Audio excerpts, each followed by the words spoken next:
नमस्कार दोस्तों, OCN network में आपका स्वागत है। मैं हूं ओमकार चौधरी। कुछ दिन पहले आपको याद होगा, राहुल गांधी का एक भाषण हुआ था लोकसभा में और उन्होंने बाकायदा चीन के ब्रांड एम्बेसडर की तरह खड़े होकर के भाषण दिया था। चीन की बड़ी प्रशंसा की थी, जम करके प्रशंसा की थी और पूरी दुनिया में एक तरीके से चीन को बड़ा महान, बहुत तेज गति से प्रगति करने वाला और जैसे वहां पर कोई समस्या ही नहीं है, ना बेरोजगारी की, ना महंगाई की, ना दूसरी, बहुत भूरी भूरी प्रशंसा चीन की थी। खैर, उसका ठीक तरीके से प्रतिवाद भी हो गया था भारतीय जनता पार्टी की तरफ से, सत्ता पक्ष की तरफ से। लेकिन बात वहीं तक सीमित नहीं रही। आज उनके गुरु, उनको टिप्स देने वाले, पॉइंट्स देने वाले, उनको अंतर्राष्ट्रीय मामलों की विषयों की सलाह देने वाले सैम पेट्रोडा ने भी लगभग वही उसी जबान में बात की है और यहां तक कह दिया कि साहब, भारत का जो ये एनिमी व्यवहार है, इसके कारण हम चीन को अपना दुश्मन मानने लगे, जबकि वो तो एकदम धर्मात्मा है। तो ये क्या वजह क्या है? एक तो ये जानने की कोशिश करेंगे, कहीं ऐसा तो नहीं है कि वो जॉर्ज सोरोस वाली दुकान बंद हो रही है या वहां से सहायता मिलनी बंद हो गई है, इसलिए अब चीन के गुण गाओ। और इसके आगे आप वो गाना गुनगुना लीजिए जो किशोर कुमार ने गाया था ज्वार भाटा के लिए, प्रभु के गुण गाओ। तो चीन के गुण गाओ और चीन से सब कुछ पाओ। क्या उस रास्ते पर ही चल गए हैं ये? तो इसके अलावा अभी तो दिल्ली में सरकार भी नहीं बनी है और उससे पहले यमुना से जो दृश्य आने शुरू हुए हैं और उस पर एलजी वीके सक्सेना का एक इंटरव्यू भी आया है जिसमें पूछा गया कि भाई, अ, अब अचानक भारतीय जनता पार्टी की सरकार बनने जा रही है, उससे पहले ही यमुना की सफाई का काम शुरू हो गया, ये काम एलजी पहले क्यों नहीं कर सकते थे? इसका भी जवाब उन्होंने दिया है। इसके अलावा एक दो और विषय हैं। अखिलेश यादव के लगातार बयान जारी हैं, अनवरत, वो रुक ही नहीं रहे हैं। तो ये जो बेचैनी है, ये जो पीड़ा है, इसको भी समझने की कोशिश करेंगे। मेरे साथ जुड़ रहे हैं लखनऊ से आपके चिर परिचित वीरेंद्र नाथ भट्ट। वीरेंद्र जी, बहुत स्वागत है आपका। नमस्कार। जी नमस्कार। तो वीरेंद्र जी, सैम पेट्रोडा जो ज्ञान दे रहे हैं चीन को लेकर के कि हमने ही उसे एनिमी की तरह प्रोजेक्ट किया है, वो तो बहुत ही धर्मात्मा किस्म का देश है। इसके बावजूद कि नेहरू के समय चीन ने भारत को परास्त ही नहीं किया था, उस सदमे से नेहरू उबर नहीं पाए और 1964 में अल्टीमेटली उनकी डेथ हो गई थी। बहुत बड़ा भूभाग चीन ने उसी समय कब्जाया हुआ था, जो कभी छोड़ा नहीं। तो चीन की ये प्रशस्ति की बड़ी वजह क्या मानते हैं? 15 अगस्त 1947 को चीन भारत का पड़ोसी देश नहीं था। ये बात उनको मालूम होनी चाहिए। चीन को भारत का पड़ोसी बनाने का शुभ कार्य पंडित नेहरू ने ही किया है। और और जो अक्साई चीन है, जहां पे आज कब्जा है चीन का, वो कश्मीर महाराजा हरि सिंह के समय तक वो कश्मीर राज्य का हिस्सा था। और तिब्बत पे और हमारा पड़ोसी देश था तिब्बत। और तिब्बत पे कब्जा चीन का नेहरू ने कराया। बाकायदा उन्होंने चीनी सेना को रसद की पूरी सप्लाई सुनिश्चित की और उसको उसको जो अनाज देना था और तमाम चीजें नेहरू ने की। अभी राज्यसभा में, अब लोकसभा में अपने भाषण में प्राइम मिनिस्टर ने कहा था कि फॉरेन पॉलिसी पे बोलने से लोग अपने को बहुत मैच्योर समझते हैं, वो चाहे देश का नुकसान ही क्यों ना हो जाए। और उन्होंने राहुल गांधी को सलाह दी थी कि एक ब्रूस रिडल की किताब है, the forgotten years of JF Kennedy, जो अमेरिका के राष्ट्रपति थे जिनका असैसिनेशन हो गया था। उस किताब में जो है जब 62 में चीन ने हमला किया था, तो किस तरीके से क्या-क्या कारनामे नेहरू ने किए थे, वो सारा ब्यौरा उस किताब में है। वो किताब है मेरे पास, कहिए तो पीडीएफ आपको भेज दूँगा।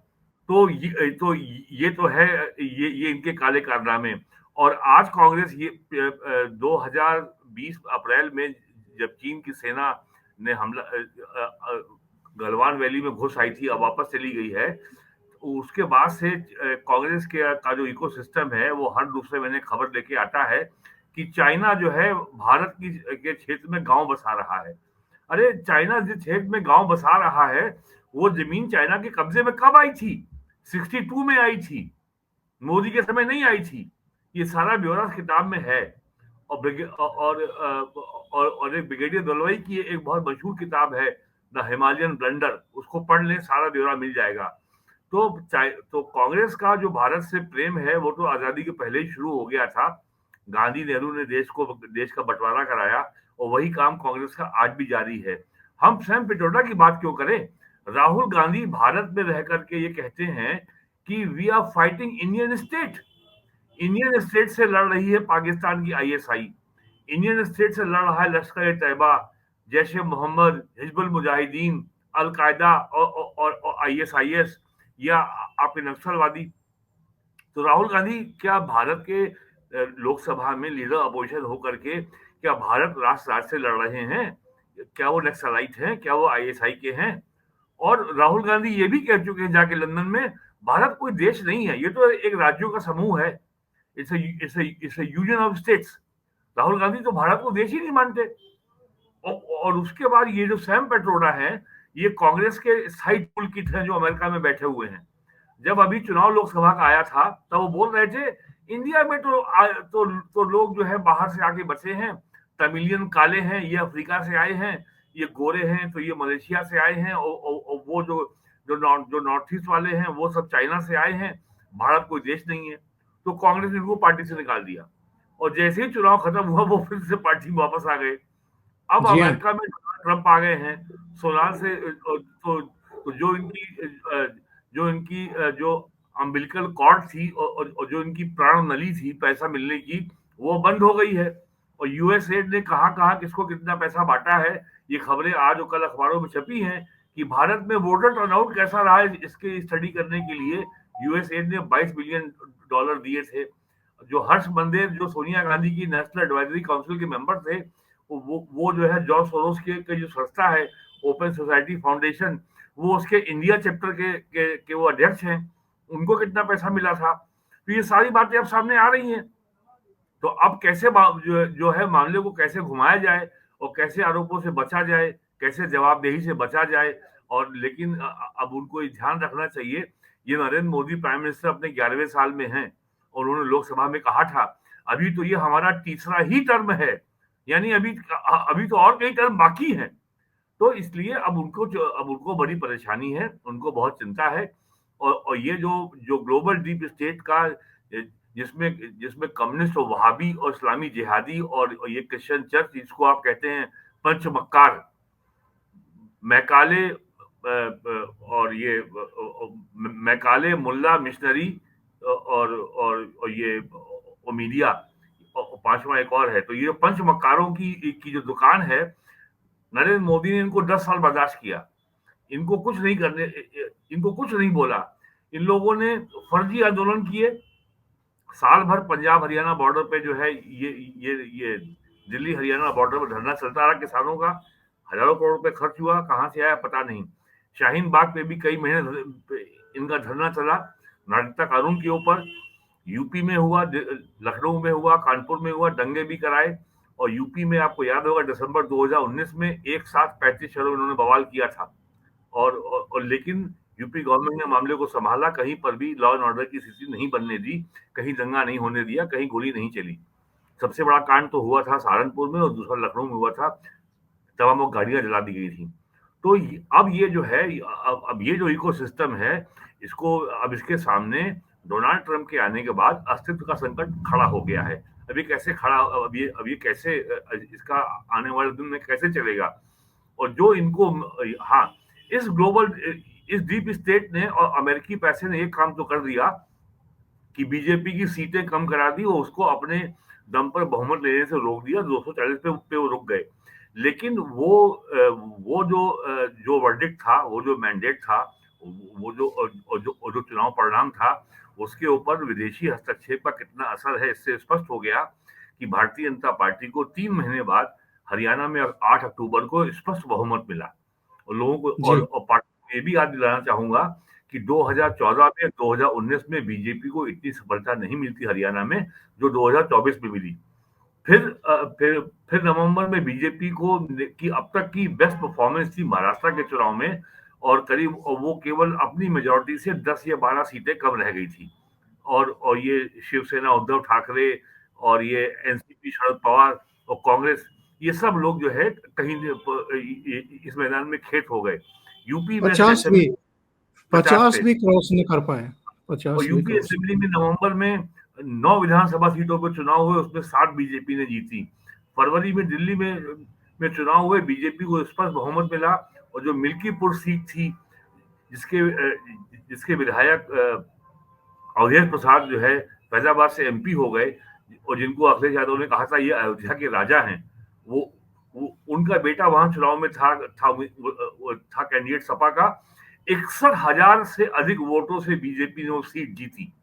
तो ये बिल्कुल। तो ये जो 3 राज्यों के चुनाव और यूपी असेंबली के 10 विधानसभा सीटों पे उपचुनाव ने स्पष्ट कर दिया कि लोकसभा चुनाव में विदेशी पैसा, विदेशी हस्तक्षेप का बहुत असर रहा। लेकिन ये बीजेपी की अपनी संगठनिक क्षमता थी, नरेंद्र मोदी की लीडरशिप थी, जो उन्होंने इसका मुकाबला कर लिया। अब ये फिर से अपना सर उठा रहे हैं।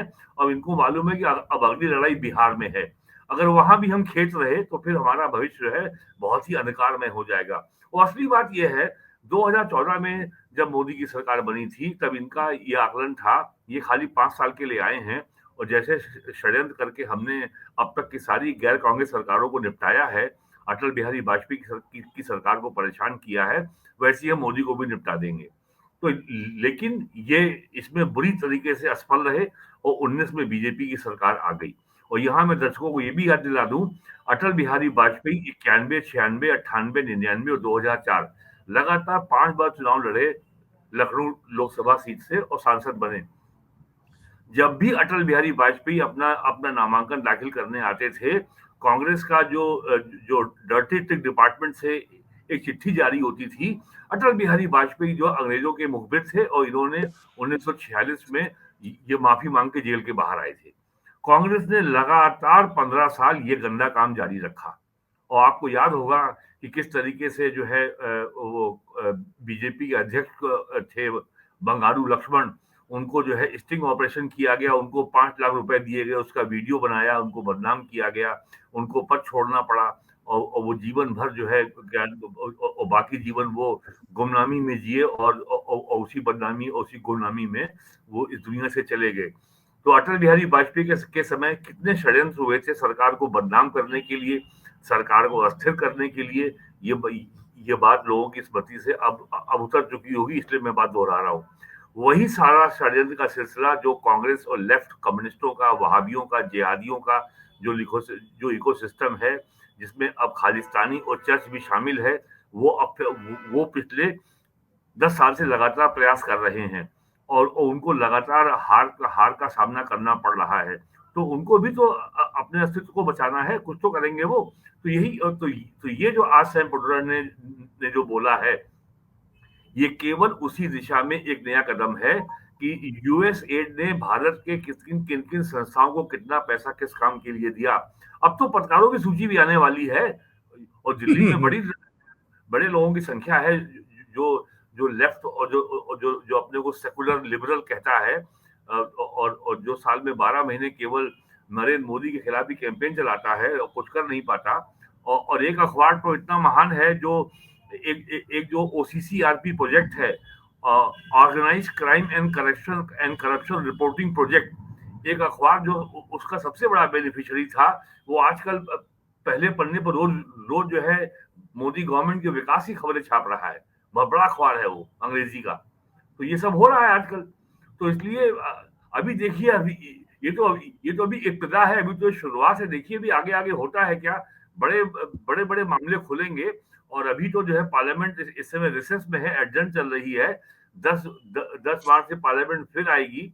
और ये वक्फ बिल पार्लियामेंट में ना आने पाए, लोकसभा में पेश ना होने पाए, ये पता नहीं अभी क्या क्या षड्यंत्र इनके अभी सामने आने बाकी हैं। लेकिन ये सारे षड्यंत्र आप देखिएगा, और अभी तो शुरुआत है। 10 मार्च को लोकसभा के पहले फिर कोई ना कोई ये लोग जो है चिनगारी छोड़ेंगे। और आपको याद होगा 31 जनवरी को लोकसभा के कार्य सत्र प्रारंभ हो रहा था। तब पीएम ने कहा था कि यह पहला सत्र है वर्षों बाद, जब जब संसद के सत्र के प्रारंभ होने के पहले कोई विदेश की चिंगारी नहीं आई है। तो जो चिंगारी बिल्कुल। अभी नहीं आई थी, हो सकता है वो 10 मार्च के पहले आ जाए। जी। अच्छा, एक विजुअल्स आए हैं यमुना के साफ सफाई होते हुए, और ये मशीनें लगी हुई हैं, कई जगह लगी हैं, और यमुना की गंदगी साफ की जा रही है। आ, कई लोगों के दिलों पर सांप लौट रहे हैं, और उन्होंने कुछ ट्वीट भी किए हैं, उस पर भी आता हूं। लेकिन करीब 10 साल मुख्यमंत्री रहे अरविंद केजरीवाल, और ज्यादा रहे। आतिशी भी रही। हाँ। यमुना साफ होते हुए हमने तो नहीं देखी, और इनको अभी बहुमत मिले, अभी सरकार भी नहीं बनी है, बहुमत मिले करीब करीब एक हफ्ता हुआ है, और यमुना जी की सफाई शुरू हो चुकी है। यमुना जी की आरती भी शुरू हो चुकी है। जिस तरीके से सरयू की, जिस तरीके से प्रयागराज में महाकुंभ में गंगा जी की, और काशी में गंगा जी की हम आरती होते हुए देखते हैं, उसी तरीके से अब यमुना जी की आरती दिल्ली में शुरू हो चुकी है, उसकी सफाई शुरू हो चुकी है। अजीत अंजुम का एक ट्वीट देख रहा था मैं। इन्होंने कहा, क्या केजरीवाल की हार के बाद ये मशीनें खरीदी या मंगवाई गई हैं? ये मशीनें पहले कहाँ रखी थी? किसने इन मशीनों के इस्तेमाल पर रोक लगा रखी थी? क्या केजरीवाल सरकार ने इन मशीनों को चलाने से रोका था? क्या केजरीवाल की विदाई के इंतजार में थे एलजी साहब? विस्तार से अगर ये सब बताएं तो लोगों को पता चले। वैसे आपकी टिप्पणी लेने से पहले मैं एलजी साहब का भी इनको जो जवाब है वो सुनवा देता हूं, ताकि दर्शकों को भी पता लगे कि ये जो सवाल खड़े कर रहे हैं इसका कोई मतलब ही नहीं है। ये बेसिर पैर की सवाल खड़े कर रहे हैं। इनका इनका कहना ये था, एलजी साहब का, सुन लेते हैं। उसे लगातार मिलती थी। और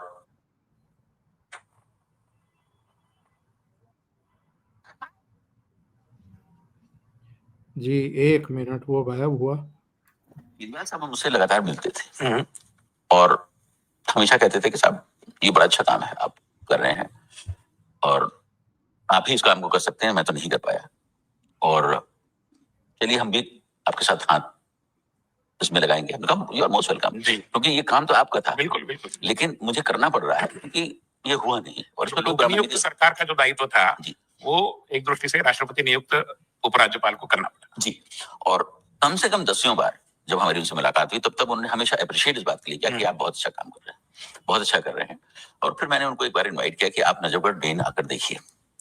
तो सबसे जो ताज्जुब की बात है कि एक मुख्यमंत्री जो लगभग 8-9 साल से स्टेट का मुख्यमंत्री है, उसको इस बात की जानकारी नहीं थी कि दिल्ली के अंदर 57 किलोमीटर का कोई नजफगढ़ डेन जैसी भी चीज है। अच्छा, जानकारी तक नहीं, कोई जानकारी नहीं थी, अज्ञान था बिल्कुल। और मैं उसके पहले मैं कम से कम 5-6 बार विजिट कर चुका था, फिर उन्होंने मेरे साथ उसका विजिट किया और तब देखा कि इसकी क्या हालत है।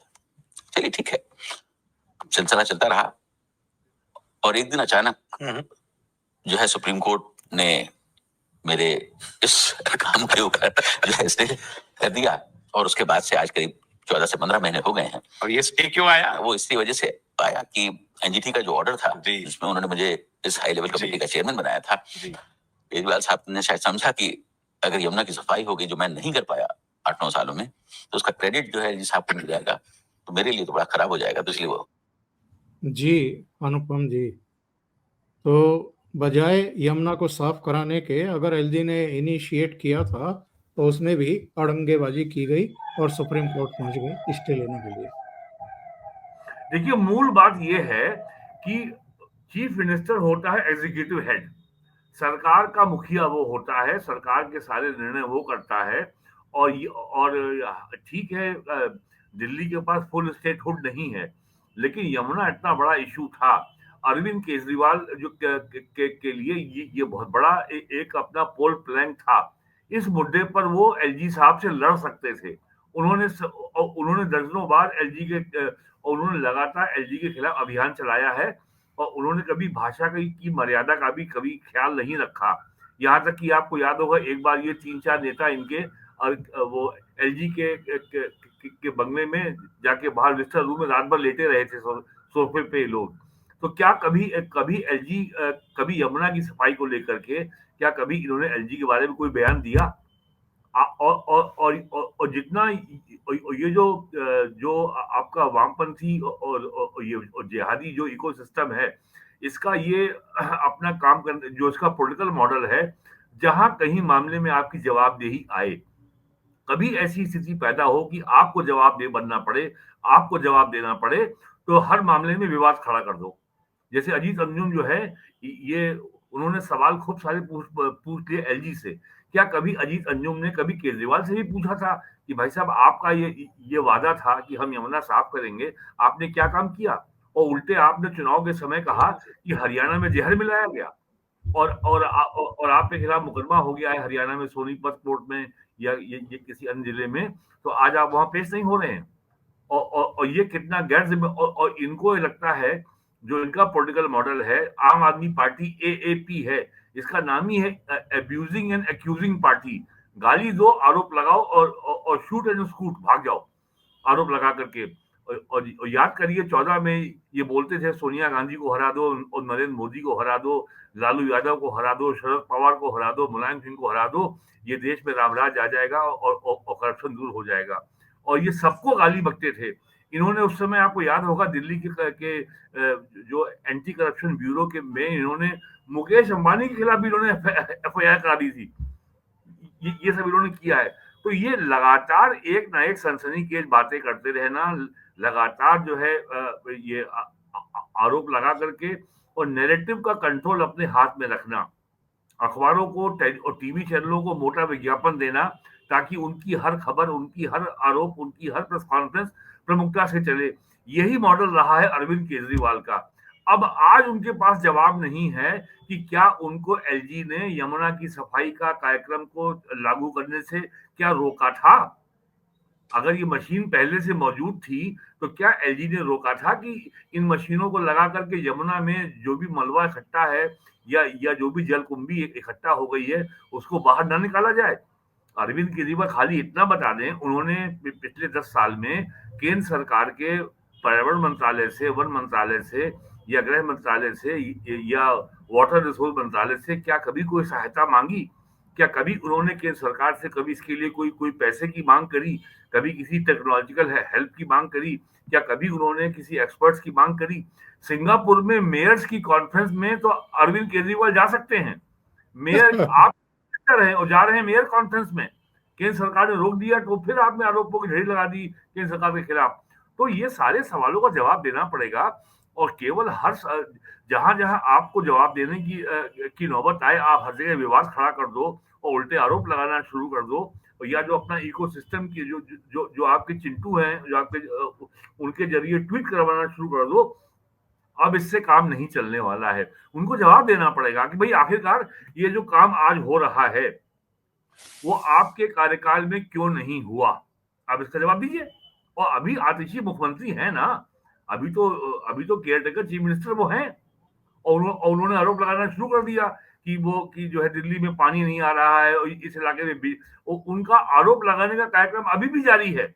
उन्होंने कई आरोप लगाया है कि दिल्ली के इस इलाके में बिजली नहीं आ रही है, दिल्ली के उस इलाके में पानी नहीं आ रहा है, हमारे हटते ही दिल्ली में तो चारों ओर हाहाकार मच गया है, एनार्की फैल गई है।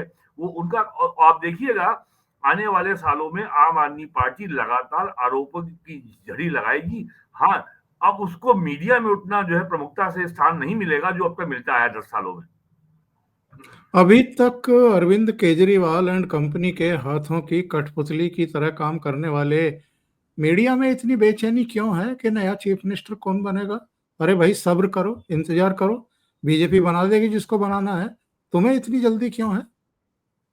जल्दी इसलिए है कि अरविंद केजरीवाल के समय इतना पैसा मिलता था, इतने इतने सारे पत्रकारों की सूची अब तो बाहर आ गई है कि उनको दिल्ली गवर्नमेंट के डिग्री कॉलेज में उनको मेंबर बनाया गया था। हर महीने 1.5 लाख से 4.5 लाख रुपए उनको मिल रहा था। अब सबकी कमाई बंद हो जाएगी। तो अब नई सरकार में भी मैं उनको अपनी जो उनकी लाइफलाइन जो 10 साल से चल रही थी उसको उन्होंने चालू रखना है ना। तो कैसे चालू रखेंगे? तो और अगर वो ये रोज अटकलबाजी वाली खबर नहीं चलाएंगे और किसी एक आदमी को प्रोजेक्ट नहीं करेंगे तो नई सरकार में कैसे जगह बनाएंगे अपनी? उनको भी तो अब नई सरकार अगर आएगी तो वो चाहेंगे भाई कुछ यहाँ से भी मिलता रहे ना। तो और दिल्ली के भ्रष्ट पत्रकारों का जो खुलासा हुआ है, ये लोगों को बहुत ध्यान से देखना चाहिए कि ये सब जो सेकुलर जिहादी पत्रकारों का ये असली चेहरा है। अब लोगों को उसको देखना चाहिए। वीरेन जी बहुत बहुत धन्यवाद, आप समय निकाल करके ओशियन नेटवर्क से जुड़े और महत्वपूर्ण मुद्दे पर चर्चा की आपने। Thank you so much. नमस्कार।